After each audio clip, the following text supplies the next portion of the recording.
loco, es el Tute Trap 420, güey. Vamos a estar reaccionando un video de Historias Innecesarias, que es el caso de Cancerbero. Vamos a ver qué onda con esto, a ver. Sin más que hablar, güey. Tantos otros artistas, la muerte sorprendió a Cancerbero siendo muy joven y exitoso. Su carrera en el rap se había disparado y en los últimos días de su vida había tenido giras y presentaciones internacionales. Su presencia era cada vez más fuerte en el mundo de la música y específicamente en la escena del rap venezolano, ya estaba consagrado como un auténtico fenómeno cultural. ¡Qué vaina, Sin mano! embargo, el 19 de enero de 2015, su historia tuvo un abrupto final. Este hecho daría inicio a un misterio mucho más grande, cuya respuesta permanecería oculta durante 8 años. Muchas personas conocen a Cancerbero por muerte, pero estamos dispuestos a demostrar que estamos con un cierre de esos que dan risa. Incluso después de la muerte.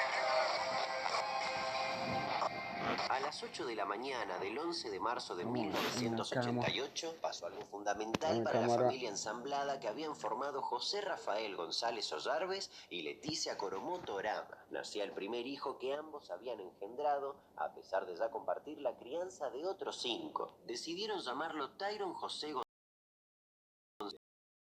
Se notaba que sería diferente al resto. Tyron, o Tai, como le decían sus hermanos, parecía la síntesis de aquel clan. Sus 5 hermanos eran de otro padre, un hombre que de la noche a la mañana los había abandonado. Por esos primeros meses, la mamá de los niños, Leticia, debió arreglárselas para salir a flote y María, su hija mayor, se convirtió en su principal sostén para criar a sus hermanos. Las cosas en la casa comenzaron a mejorar cuando apareció José, a quien todos llamaban Cheo, y entonces llegó Tai. Tan altas eran las expectativas sobre el más chico de la familia que su madre tomó un rol central en su crianza en aquellos primeros años. Como profesora de lengua y literatura, Leticia le inculcó un muy temprano gusto por la lectura y también el amor por la música. Y es que ella había soñado con ser cantante y hasta había participado en castings donde la habían seleccionado para iniciar una carrera, pero su propia madre se negó a que fuera por ese camino. Leticia no tenía el objetivo de que Tyron siguiera sus pasos, pero alcanzó con que le mostrara la música que más le gustaba para que él, poco a poco, fuera mostrando sus dotes. A los 4 años ya leía de corrido y había memorizado las letras de muchas canciones populares de la Venezuela de los recién iniciados años 90. Las palabras parecían ser algo distintivo en un Tyron que se aburría rápidamente en el jardín de infantes. Lo adelantaron varios años y él siempre parecía estar en otro nivel. A los padres, de hecho, le sugirieron que podía tener altas capacidades intelectuales, y esto se potenciaba con su gusto irrefrenable por la lectura. Y es que antes de cumplir los 9 años era un niño que leía todo lo que caía en sus manos y solía conocer datos del mundo que parecían muy lejanos para alguien tan pequeño.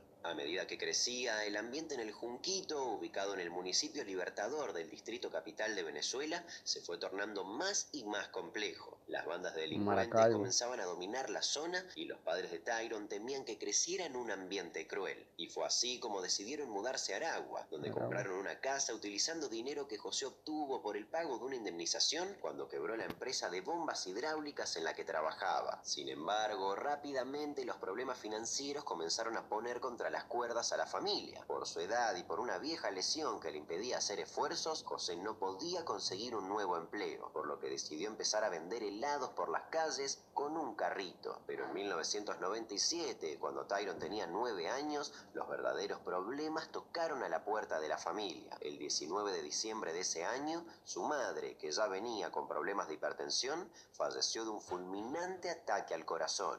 En un documental realizado por Luis Olavarrieta para YouTube, de donde extraje gran parte del archivo para este video, la familia recordó ese momento. Tyron se tomó con mucha entereza la pérdida de su madre y con el correr del tiempo la familia se fue reconstruyendo. Los 6 hermanos se encontraron en Rosalba, la nueva pareja de Cheo, una madre que acompañó especialmente el crecimiento del más pequeño. Sin embargo, las tragedias continuaron.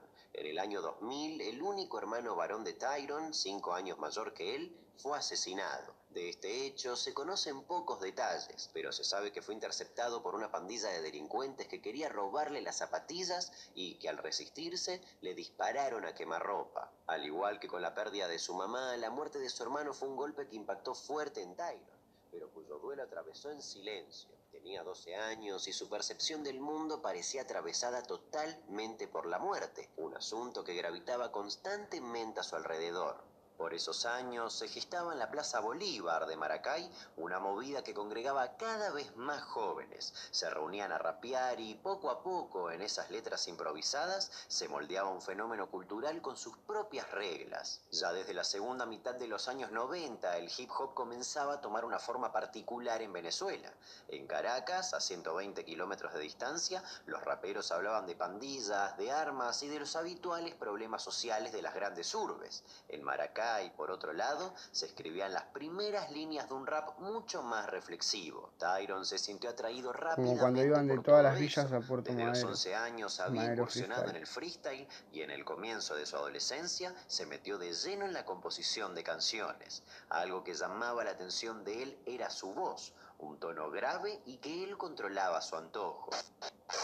Nuestro insólito universo. En este capítulo presentaremos El monstruo de Tocoró.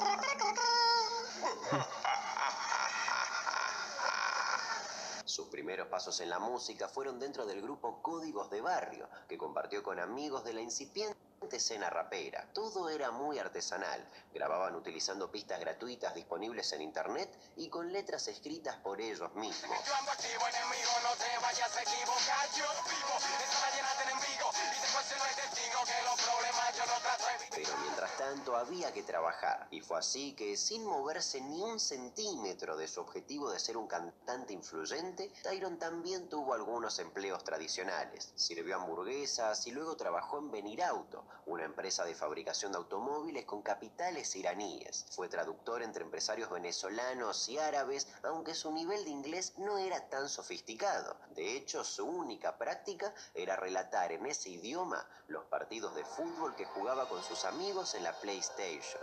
En la escena musical under de los parques, su presencia ya imponía respeto y despertaba interés. Todos lo llamaban Ty, pero él ya tenía un apodo decidido desde hacía tiempo: Cancerbero. Ese nombre era una suerte de homenaje a aquella criatura de la mitología griega y romana representada como un perro de 3 cabezas que no es otra cosa que el guardián del infierno. Al cancerbero venezolano le había impactado mucho la idea de que ese feroz perro tuviera como tarea custodiar que los vivos no entraran al mundo de los muertos y que los muertos no pudieran abandonar nunca el Averno, el reino de Hades. Pero para poder portar ese nombre, Tyron tuvo que ganárselo, ya que había otro joven rapero en Caracas que lo había elegido antes, por lo que tuvo que ganarlo luego de una batalla de freestyle.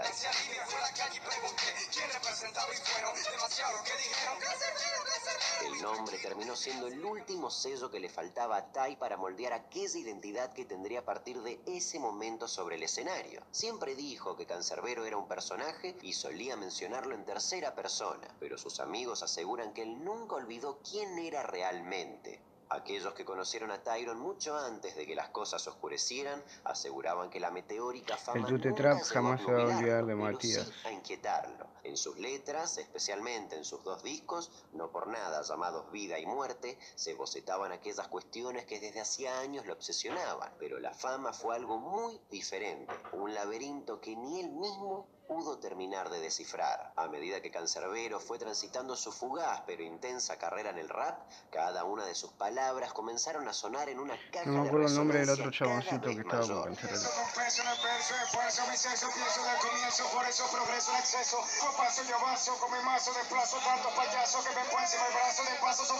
En su estilo confluían no solo el hip hop, sino también elementos del hard rock. A comienzos de su trayectoria ya se posicionaba como un referente del llamado rap consciente, un subgénero que hizo mella en Venezuela a comienzos de los 2000, pero que traía una historia de casi 3 décadas en Estados Unidos. En esta ramificación del hip hop, las temáticas salió en el sociales, 2016. políticas y filosóficas tenían un papel Argentino. central. Como no soy primero, prefiero ser sincero que aparentar ser de acero, un caballero. Sin joderme mucho, hablo a la cara, no como otro que con mis palabras y no dicen nada de qué sirve. Y es que tanto Venezuela como toda América Latina, por esos años, atravesaban una etapa de profunda transformación cultural. En el país de Cancerbero, Hugo Chávez iniciaba su segunda presidencia y el continente entero se embarcaba en una etapa completamente diferente, políticamente hablando, a la que se había visto en los años 90. Durante ese tiempo, Cancerbero grababa en un estudio llamado El Techo las canciones y colaboraciones que irían moldeando su carrera. Sin embargo, su carrera tomó vuelo definitivamente en 2010,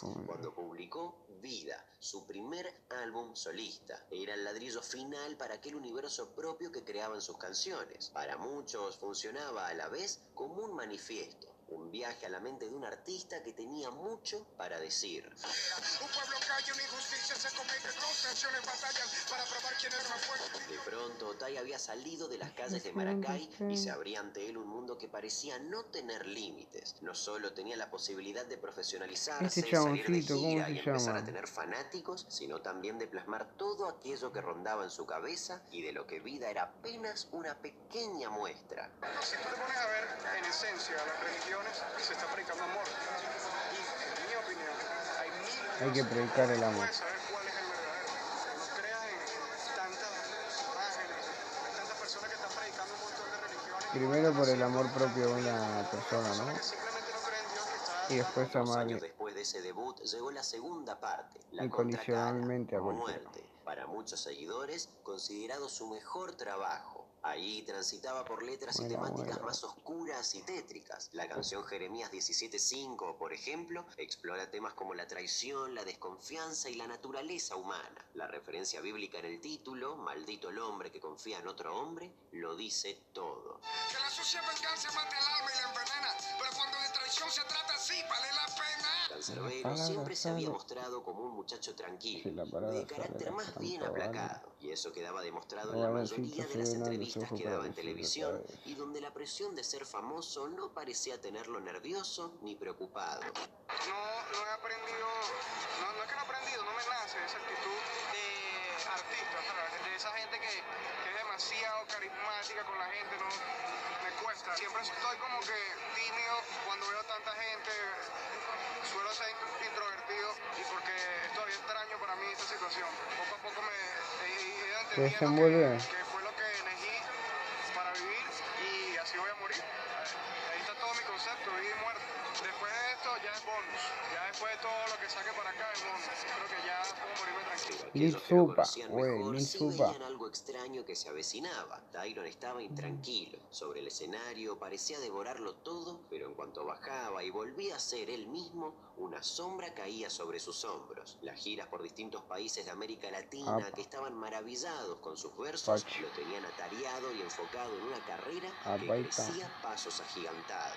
Venezuela aún está en pañales y todo el mundo dice que estamos en el mejor momento. No, el mejor momento yo creo que no ha llegado todavía. En los meses que fueron marcando el último tramo de su vida, Tyron extrañaba el barrio, o más bien extrañaba a sus verdaderos amigos. Cuando charlaba con ellos, lo veían desanimado y confundido. Decía que la gente que lo rodeaba no era confiable y que vivía bajo amenaza. El rap dice mucho y decir mucho es peligroso. Porque no debemos decir nada, debemos ocultar nuestras ideas, sino porque, imagínate, decir algo, tener una opinión, hablar, solo va a generar más opiniones, discusiones, debates. Entonces, es meterte en la candela, pues el rap es meterte en la candela, es tener algo interesante que decir. También el rap puede ser algo que no sea nada interesante y que sea agradable y divertido y que nos pongamos a las manos, ¿por qué no? Pero tal vez mi estilo de rap busca meterse en la candela y bueno, eso me lo busqué yo. Pero debo resolver, debo tratar de decir algo interesante. Espero yo más bien ser digno para la vida, pero tratar de hacer lo mejor que pueda con este tiempo que tengo.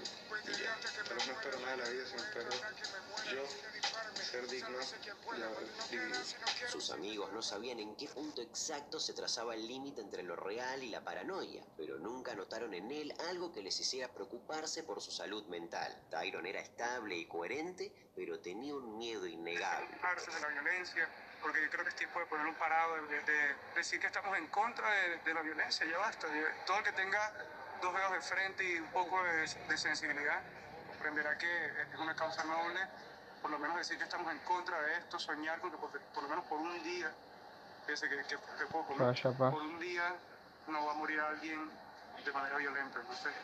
A algunos les llegó a decir que lo estaban vigilando por sus opiniones, que algo a nivel político se estaba cocinando o que se encontraba en la mira de gente poderosa. Había hecho comentarios críticos sobre el chavismo y también sobre el recientemente asumido en ese entonces Nicolás Maduro. Además, tampoco confiaba en su círculo más cercano, ese que ahora lo asesoraba y acompañaba en sus giras. ¿Cómo te sientes aquí en República Dominicana? Oh, muy chévere, muy grata a la recepción, de verdad, muchos fanáticos, mucha gente que nos apoya.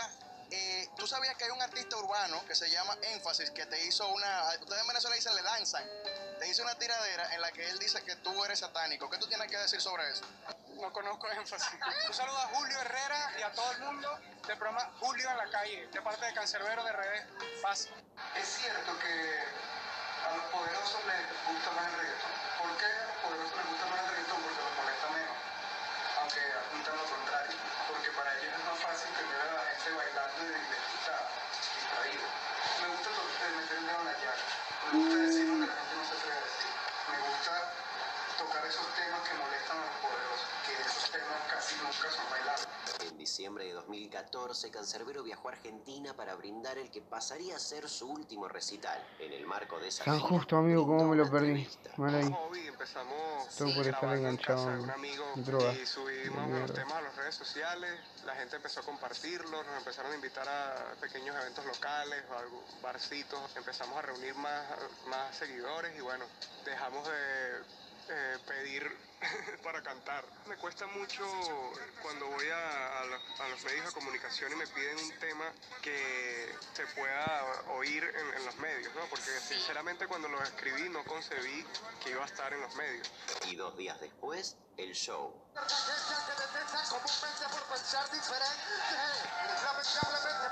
En la madrugada del 20 de enero de 2015, una noticia que comenzó como un rumor se terminó convirtiendo en el tema de conversación de los siguientes meses. El cuerpo de Cancerbero fue encontrado tendido en el suelo en las afueras del edificio Camino Real. Se había precipitado al vacío ya entrada la noche del día anterior y todo apuntaba a un posible suicidio. Pero había más detalles. En el interior del departamento desde el que Cancerbero presuntamente se había arrojado, había otro cadáver. Era el de Carlos Molnar, también conocido como Stoperro, bajista de la banda de reggae Sion TPL y amigo de Cancerbero. En horas de la mañana de este martes se conoció que el Están en cantante de tendencia, rap y segunda hip hop, tendencia, amigo, Tyron José repito. González, conocido como Cancerbero, se pudo conocer que el cantante de rap se suicidó luego de asesinar al bajista. El hecho se registró aproximadamente a las 5:30 de la madrugada de este martes. Según familiares de Carlos Molnar, quien también era productor musical de Cancerbero, el rapero en varias oportunidades habría presentado cuadros emocionales severos, por lo que Molnar constantemente le ayudaba a pasar. Él había sido apuñalado y la única testigo de aquella noche feroz había sido su novia, Natalia Améstica, quien a su vez era la manager de Cancerbero en el último tiempo. En estado de profundo shock, pero completamente ilesa, Natalia se convirtió en la pieza central de este caso. Con solo 26 años y en la cúspide de su éxito profesional, la vida de Cancerbero había llegado a su fin. Rápidamente, los medios comenzaron a hacerse eco de una versión comentada por el hermano de Natalia, llamado Guillermo, quien había acudido para auxiliarla. Él afirmó que por debajo de la fachada de artista popular, Cancerbero atravesaba un auténtico infierno en lo que a su salud mental respecta. Según Guillermo, la depresión lo tenía sumido en un pozo del que nadie podía sacarlo, y que, de hecho, esa noche su amigo Carlos había ido para intentar ayudarlo. Insisto, según las palabras de Guillermo, la psiquis de Cancerbero ya había entrado en una espiral incontrolable y daba claras señales de estar sufriendo una crisis psicótica. La puerta de Carlos se levanta y va a hablar con Cancerbero. Mi hermana lo ve en un estado alterado. Mi hermana en ese momento se busca internet para ver qué situación se cuenta, porque ve que está en una situación psicótica. Estaba como alucinando Cancerbero. No sé qué tenía exactamente, pero tiene un problema evidentemente emocional. Carlos se va con Can y después ve que escucha una pelea, ya se aterra, empieza a llamar al 911 para llegar a la policía, después escucha unos vidrios y después escucha un silencio. A salir de habitación ve que está su perrito prácticamente afuera, se asoma y ve a su esposo, a Carlos, muerto, y sale corriendo para él y la vecina le dice, mira, se lanzó por el balcón. Siguiendo este relato, Natalia había intentado ponerse a salvo cuando todo se salió de control y ahí fue cuando Cancerbero atacó a Carlos con un cuchillo de cocina. Según los hermanos Améstica, el cantante arremetió contra su amigo, apuñalándolo no menos de 10 veces y al darse cuenta de lo que había hecho, se arrojó por la ventana. Sin embargo, aún quedaba mucho más por descubrir de aquella noche fatal, solo que deberían pasar muchos años hasta que alguien se decidiera a poner todas las piezas en su lugar. Mientras tanto, la familia de Tyron observaba cómo la imagen del joven rapero era puesta en duda. Nunca nadie había detectado en él señales claras de depresión, ni mucho menos de algo que pudiera desembocar en un ataque psicótico. La idea de Tyron matando a un amigo y luego arrojándose al vacío no cuadraba para nadie. A pesar de todo, el caso rápidamente pareció cerrarse en torno al homicidio seguido de suicidio. Uno de los primeros en empezar a observar más de cerca las pruebas fue Tarek William Saab, defensor del pueblo de Venezuela, que en 2015 había participado en las primeras diligencias tras la muerte del cantante. ¿Cómo no desaparecieron todavía, no? Lo que inquietaba era que en la ventana por la que supuestamente había saltado Cancerbero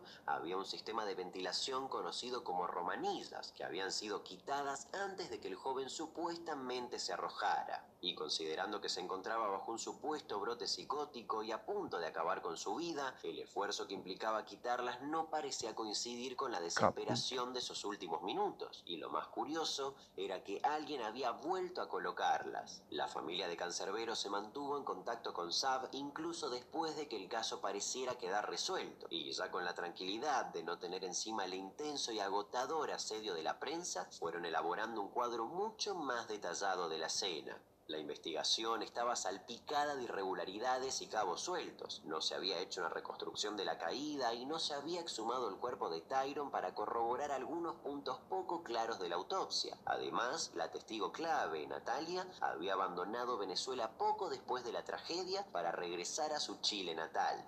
Saab estaba convencido de que tanto Natalia como su hermano Guillermo aún tenían muchas preguntas que responder, como por ejemplo cuál había sido el destino de los dólares que Cancerbero había ganado en su última gira y que habían desaparecido tras su muerte. Y cabe destacar que de la caída no había pruebas audiovisuales, ya que las cámaras de seguridad del edificio estaban apagadas, pero la imagen del hombre tendido en el suelo era suficiente para alimentar la sospecha de que había algo más. La posición en que había aparecido el cuerpo, sus heridas y las 2 marcas de puñaladas que tenía no terminaban de confirmar el suicidio. Una a una estas piezas fueron analizadas y las primeras impresiones parecieron apuntar a un solo lugar: los hermanos Améstica. Y así, el 11 de noviembre de 2023, el Ministerio Público de Venezuela reabrió sorpresivamente para la opinión pública la investigación sobre las muertes de Cancerbero y Molnar. De esta forma, la investigación volvió a foja cero y todo lo antes dicho fue puesto en duda. Luego de un requerimiento emitido por la Fiscalía, los hermanos Améstica volvieron al país y fueron entrevistados por Saab, funcionarios y psicólogos forenses. Natalia y Guillermo volvieron a repetir palabra por palabra exactamente lo que habían dicho en 2015. Hablaron sobre la depresión de Cancerbero, sobre la crisis psiquiátrica, el ataque a Molnar y el suicidio. Pero en aquel relato milimétricamente ensayado, los forenses percibieron justamente eso. Nada de todo lo que decían resultaba natural. Natalia se apoyaba constantemente en su hermano, pero en sus dichos había fisuras e incoherencias. No parecía estar contando algo que había visto, sino una escena que había construido. Luego, las autoridades empezaron a mostrarles la seguidilla de pruebas que no encajaban en la narrativa que habían establecido por 8 años y medio. Y así fue como el 26 de diciembre de 2023, los hermanos confesaron y el misterio en torno a qué había ocurrido con Cancerbero llegó a su fin.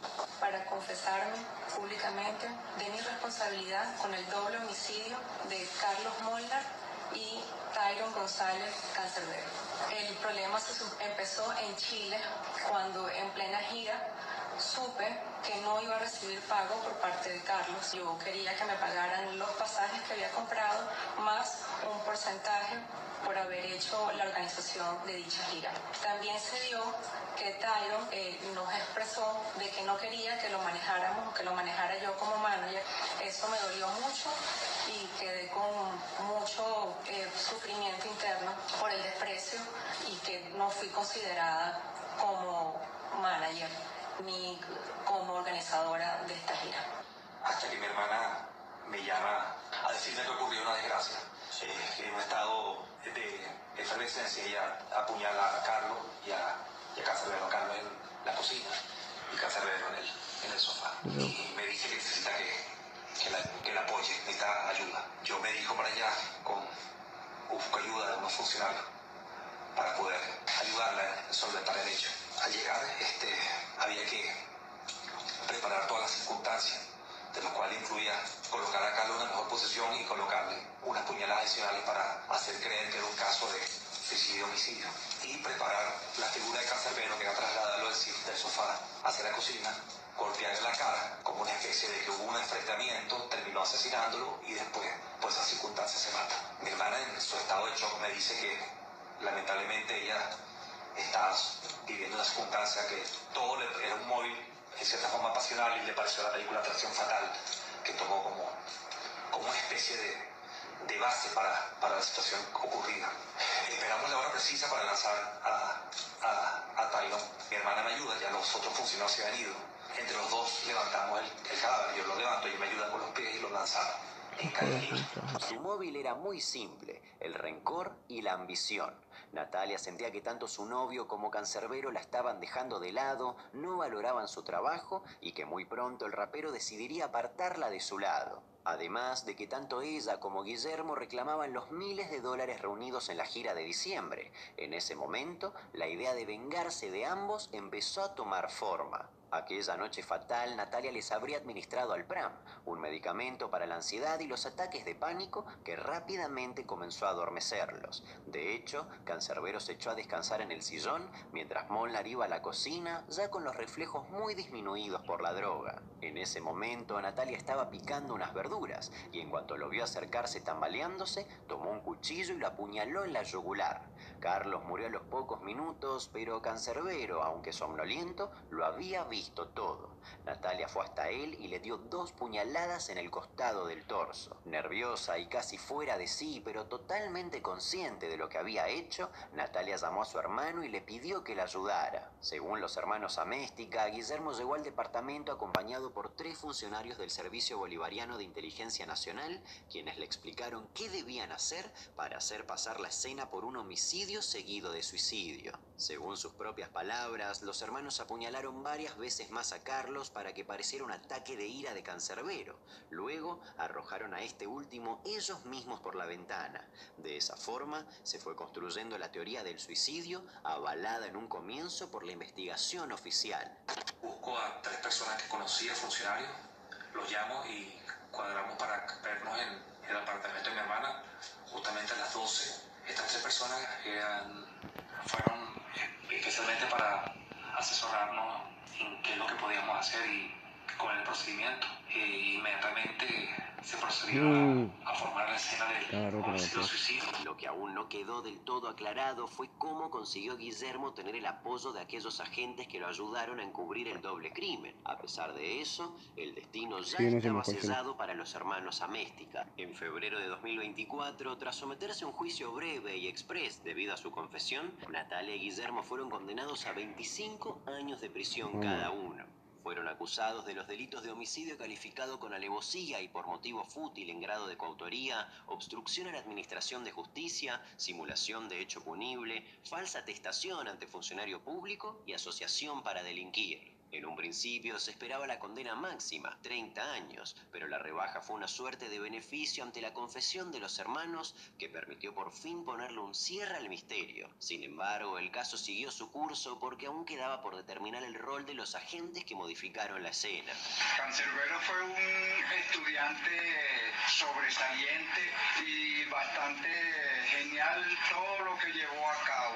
Se acaba de limpiar su nombre y ya no es el loco que todos creían. Y finalmente, el 18 de diciembre de 2024, se sumaron 5 condenados más: Gilbert Cruz, Edgar Trillo, Teresa Pinto, Solangela Mendoza y Marcos Pratolongo. Recibieron entre 15 y 20 años de prisión por delitos como obstrucción a la justicia, asociación para delinquir y homicidio en grado de complicidad. La muerte de Cancerbero estuvo lejos de terminar con su legado. Por el contrario, el rapero que en vida encarnó un enorme fenómeno social, hoy es un artista de culto. Estos 10 años solo hicieron crecer cada vez más su figura, que sigue pisando fuerte en internet a través de sus letras que, profundas y descarnadas, hablaban de sus convicciones y sus miedos.